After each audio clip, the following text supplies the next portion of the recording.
Almería is one of those tracks that looks pretty manageable on video. And then you get there and realize the video lied to you. It's tighter, narrower, blinder, colder, and somehow every corner is hiding behind the last one. The rear tire would take a lap to wake up, feel amazing for 2 laps, and then every corner exit became a hostage negotiation. I came in with notes, videos, setup ideas, tire plans, the whole responsible adult racer package. And then Almería reminded me that racing does not care about your spreadsheet. This is round 1 of the KTM RC990 Cup. The first time it actually felt real was walking into registration for the weekend. Then I went over to the KTM garage to introduce myself, except they already knew who I was from the first video, which was honestly flattering and immediately took some of the edge off being the new kid in a paddock halfway across the world. Pretty quickly, I started meeting the other riders around the tech side of the garage. Andy was my mechanic for the weekend, and he turned out to be a rock star. The tech package was a huge part of this. KTM mechanics for tire changes, setup work, repairs, really anything we needed. And we all had access to Jonas Folger as a rider mentor, which was incredibly cool. First impression of the series was simple. Professional, but human. Friendly riders, invested mechanics, a paddock that felt like everyone wanted this series to work. Which mattered because Almería was about to start throwing some curveballs. On video, Almería looks like this flowing, open rhythm track, which is technically true in the same way that a bull looks calm from outside the fence. I didn't walk it first, I didn't bicycle it, I just rolled out and started learning it at speed. The first thing that surprised me was how busy the track felt. The corners are stacked way tighter than I expected. As soon as you finish one, you're already late for the next one. The clean line was also a lot narrower than I expected. Online, there was some grip. Offline, it got dirty and sandy real fast. So it wasn't just learning where the track went, it was learning where the grip actually was. Turn 1 and turn 14 mattered the most because they led onto fast sections and both really punished bad exits. But the corners that really had my attention were the turn 4, 5, 6 complex. It's blind, it crests, it's a little off camber, and it tightens at the end. Basically all the ingredients for a corner that makes you question your hobby choices.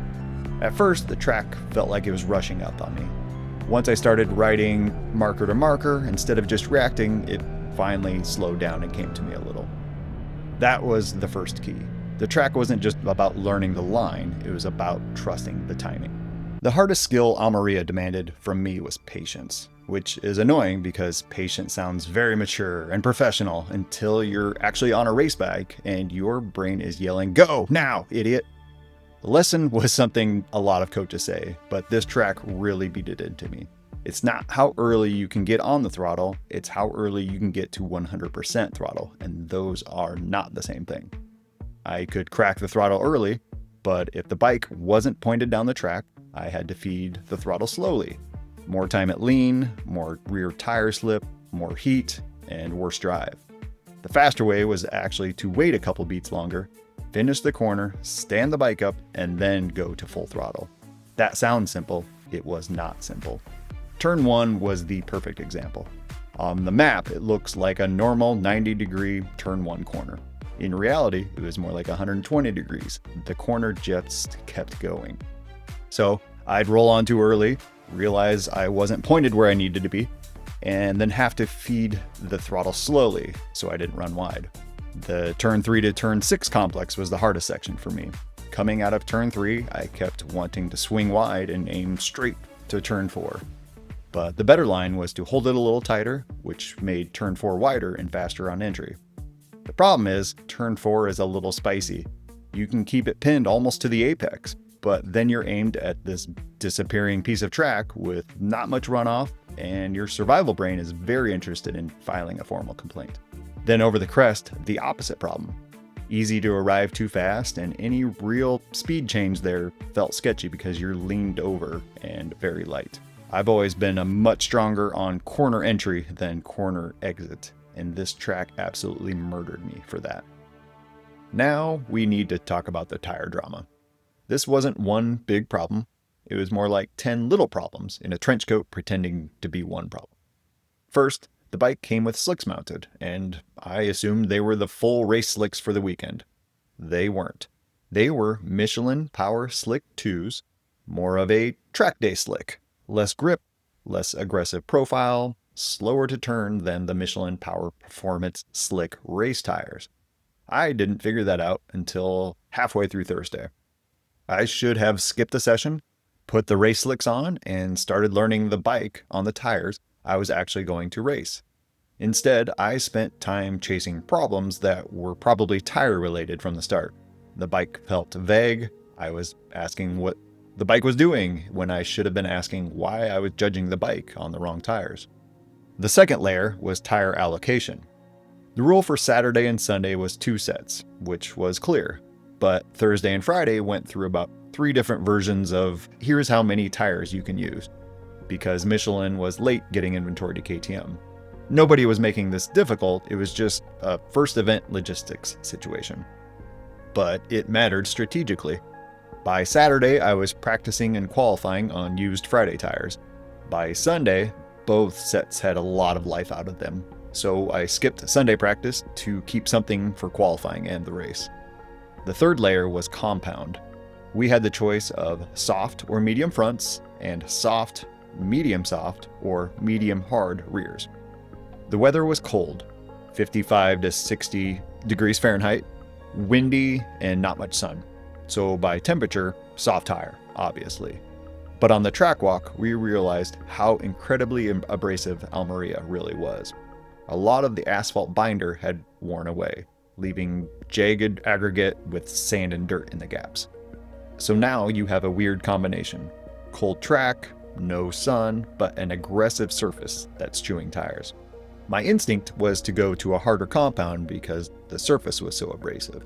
But in hindsight, that might have been backwards. The harder tire might survive an abrasive hot track, but if it can't work in the cold, it spins. And once it spins, the surface overheats anyway. That was the pattern. Tire would come off the warmers, take a lap to come in, feel good for 2 to 3 laps, and then fall off fast. Cold carcass, hot surface. The rear spins, spin overheats the surface loses grip, less grip creates more spin, and then the tire starts eating itself. When it fell off, it was not subtle, spinning earlier and earlier in the corner. By the end, as soon as I even looked at the throttle, the rear stepped out or traction control jumped in like an anxious chaperone at a middle school dance. Looking back, soft was probably the right call. A softer tire would have dealt with the cold better, spun less, and maybe even lasted longer on an abrasive surface. Which sounds backwards until you remember that spinning a harder tire can destroy it faster than driving cleanly on a softer one. The Dutch Yamaha IDM team was a really good reality check. They were testing at Almería on Pirellis and dealing with the same basic problem. Less about brand, more about what Almería was doing to every tire. But honestly, the biggest factor was still my riding. Early throttle pickup was taking life out of a tire that I would need later. None of these things were catastrophic on their own. Wrong tire assumption Thursday, session not skipped, allocation confusion, cold weather, abrasive surface, a few impatient throttle habits. On their own, each one is manageable. Together, you're qualifying on tires that have already seen some things. The best setup change I needed wasn't a clicker adjustment here or there. It wasn't a different spring. It wasn't even a magic compound. It was my right wrist, and I figured that out about a half a tire too late. After all that, it would have been easy to blame the bike, but the bike was really good. The geometry felt aggressive, easy to initiate, didn't take much effort to get pointed. The transmission was smooth, the engine was about what I expected, and the brakes were better than I expected. Compared to my Kramer, the KTM was less energy intensive to ride. A big part of that is the tank, proper shape that you can actually lock into with your lower body. Hard braking is easier, hanging off is easier, and the whole bike is just less physical. Yes, the KTM is heavier, but it wasn't as noticeable as I thought it would be. My Kramer feels angrier in raw acceleration, but the KTM is easier to ride hard for longer. The chassis is softer and more forgiving, less harshness, fewer head shakes, fewer wheelies. So the bike had strengths and weaknesses, but it was fundamentally solid. One cool part of the weekend was having Daniel from WP Suspension there. He's the guy who designed and built the forks and shock. You could see him sorting people out all weekend. Chatter, dive, set of questions, all of it. He had them handled. For me, the changes were minor. KTM had already put springs in for my weight, so sag was very close out of the box. From there, I used the world's most advanced data acquisition system, a zip tie on the fork. As my pace came up, I added a bit of front preload to reduce dive under hard braking, and then added a few clicks of front rebound as the bike was popping up too quickly, transitioning from brakes to gas, especially in the chicane.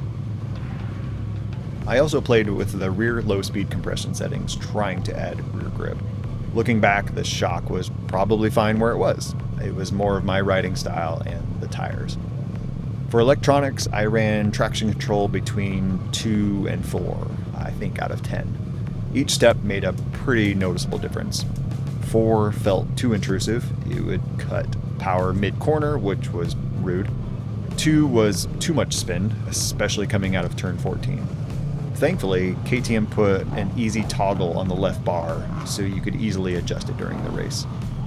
And then gearing was a bigger deal than I expected. On stock gearing, we were hitting the rev limiter on the back straight. Most riders went from a 16 to a 17 tooth front sprocket, but that's a big jump and really affects the infield. Vortex had supplied me with extra rear sprockets, and I think I was one of the only riders who brought spares. KTM didn't have any in the sizes that people needed. So instead of going up on the front, I kept the 16 and went from a 42 to a 41 tooth on the rear, and it was just about perfect. And totally worth carrying slightly more metal in my luggage and all the weird looks from TSA at security. The big takeaway, the bike didn't need major changes. It needed small refinement. The real problems were line choice, throttle timing, condition, and track surface. Sometimes the smartest setup change is knowing when to stop blaming the motorcycle. By race time, the picture was pretty clear. Bike was good, tire window was short, passing was hard, and if I wanted a result, I needed to stop trying to win every corner and start managing the race. The Saturday and Sunday format was pretty simple. 20-minute practice in the morning, 30-minute qualifying with all 32 riders on track, and race in the evening. There was a 120% rule to keep speed differentials in check. Races were originally 12 laps, but got shortened to 9. Partly tire degradation, partly because passing lappers safely was going to be tough. Saturday qualifying was close, and I qualified P11 overall. That put me on row 4 on the outside. Not exactly ideal. For the sighting and warm-up laps, it was a balance of keeping enough heat in the tires without arriving on the grid too early and allowing them to cool. We all knew race 1 was going to be spicy. None of us had raced together, some hadn't raced yet this year, some were even brand new to racing, and everybody was amped, as you'd expect. I got a good start and gained a few spots into turn 1. There was some bumping and jostling, but it was pretty clean overall from the field. Early on, I saw a couple riders ahead of me have huge rear grip moments, nearly high-siding. A pretty clear reminder that even with traction control, the rear tire still has the final say. I think I was around P6 when lap 2 got messy. Going into turn 4, one rider had a mechanical and stood the bike up. A rider a couple bikes back didn't see it in time, and they came together and both went off. That held a few of us up, and the front group got a nice gap. From there, I was glued to Adam Child, or Chad, who's a fantastic writer and a journalist from the UK. I could see his tires were pretty smoked, and for the race, I sat right behind him waiting for a mistake, which never came. And because I didn't have a lap timer on me, I didn't realize we were slowly bleeding pace. On the last lap, Chris, one of the riders who'd gone off earlier, caught us and passed. Then, Chris and Chad compromised each other in the final corners, and I got Chad back right at the line. 4th in class.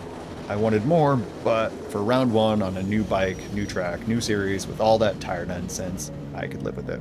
Sunday, I skipped morning practice to save my tires. I don't know if I'd have found any speed, but it would have helped get my eyes and brain up to speed at least.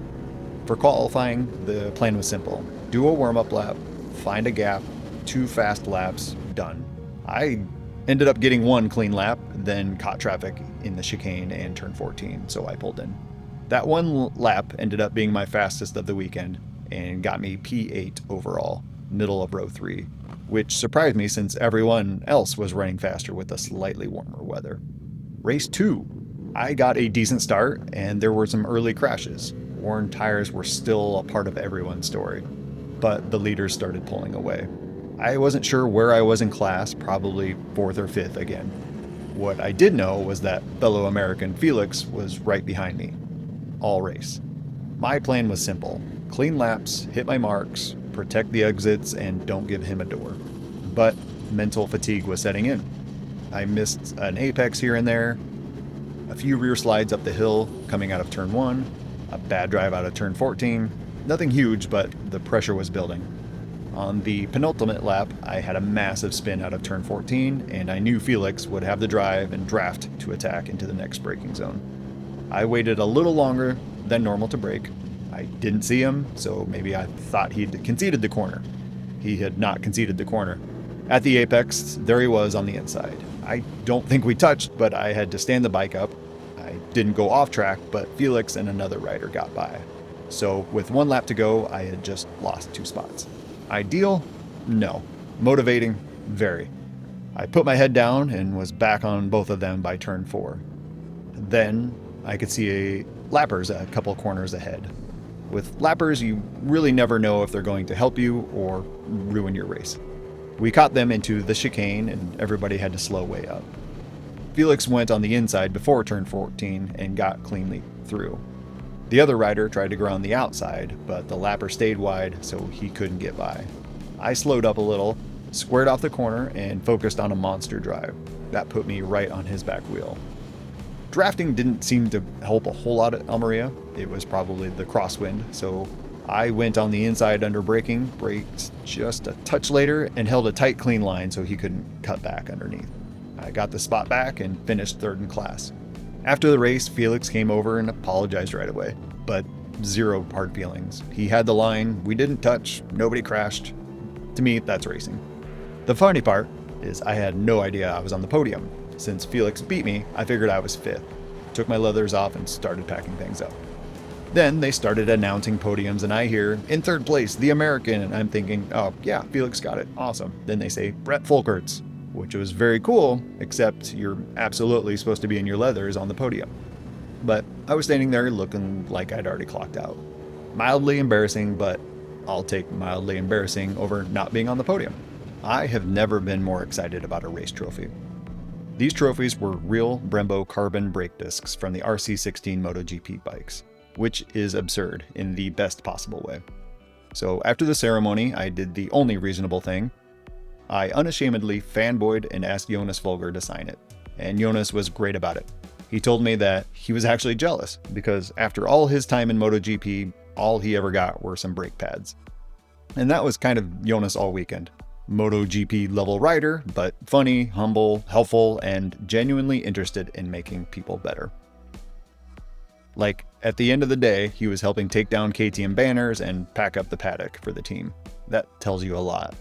And honestly, that great attitude ran through the whole weekend. Laura and Gareth from KTM, Christoph from BG Sport Promotion, the KTM mechanics, Andy and Arthur, and the media crew, Marcus and Luca. They all had a lot of moving parts to manage. A new series, new bike, tire supply issues, the weather, rider questions, crashes, schedules, all of it. And from my side, they handled it smoothly and they all genuinely cared about making the weekend work. So that is round 1. Round 2 is Brno in the Czech Republic. And honestly, it's probably the track I'm most excited to race this year. The big difference going in is that there should be a lot less unknowns. I know the bike now, I know the format, I know the KTM crew, I know how the tire allocation works, I know what questions I need to ask earlier. And I know that if I want to be more competitive, I need to show up sharper from the first session, not spend half the weekend solving problems I just could have prevented. Almería, it was rough, but it didn't bury me. We left round 1 in 2nd place in my class with a trophy, a notebook full of lessons, and a much better idea of what this series is going to demand. Round 2 needs to be about execution. So thanks for following along. Please let me know what questions you have about the series or what you'd like to see in these videos, and I will see you at Brno.